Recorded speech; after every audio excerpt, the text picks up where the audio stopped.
Tiddalik the Frog, written by Anne Fondix, illustrated by Sandra Rustick.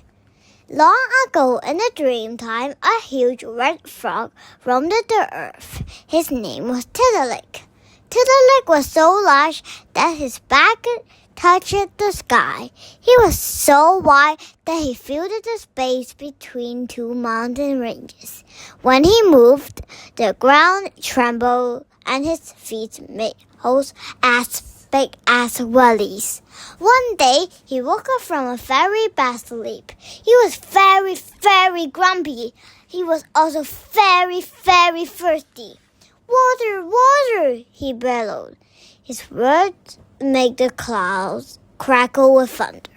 He found a river and drank up all the water. He found a lake and emptied that too. He kept on drinking until every water hole was dry.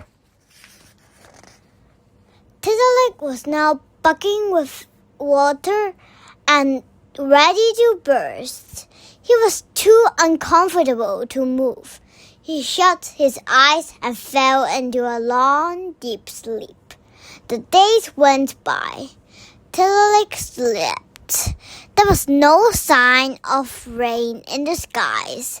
The sun scorches the earth. The grasses withered and the trees lost their leaves. The beautiful green earth became hard and crackled. Kangaroo, kookaburra, and platypus were anxious. They had watched Tiddalik drinking up all the water. Now their land was turning to dust. The earth is so cracked that I can't hop around anymore, grumbled Kangaroo. There's nowhere for me to swim, mourned the platypus. Tiddalik must return our water, said Kookaburra. But the animals were scared to talk to Tiddalik. He was still so grumpy. I know, said Kookaburra. Let's make him laugh. Then he will spill out the water. So Kookaburra flew right up to Tiddalik. She sang some funny songs. She wiggled and she jiggled and danced a while. Tiddalik opened one eye. He shut it again. Platypus went up to Tiddalik. She told a few jokes and she flipped and flopped and shuffled around. Tiddalik opened the other eye. He shut it again.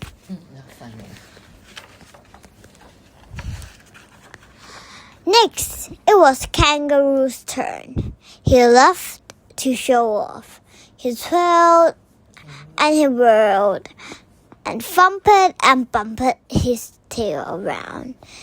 Tiddalik opened both eyes. He shut them again. He was still bored.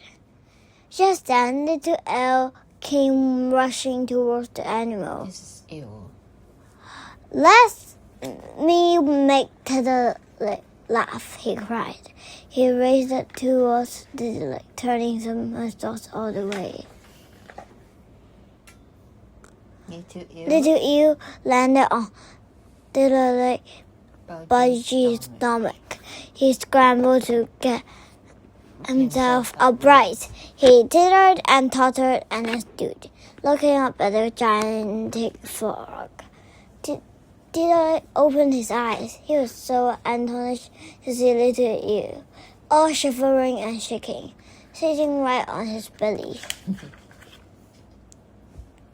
Tiddalik made a rumbling noise.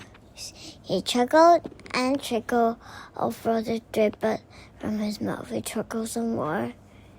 Soon he was rumbling with laughter. Water spewed from his mouth and ran down his sides. Tiddalik couldn't stop laughing at the sight of little eel sitting on his belly. As he laughed, he felt less grumpy. Soon, the land was awash with water. The grasses began to grow again, and tiny leaves began to cover the bare branches of the trees. And do you know that to this day, Tiddalik has never again emptied the land of water? Why? Well, little Eel knows just what to do now when Tiddalik gets grumpy and thirsty. The end.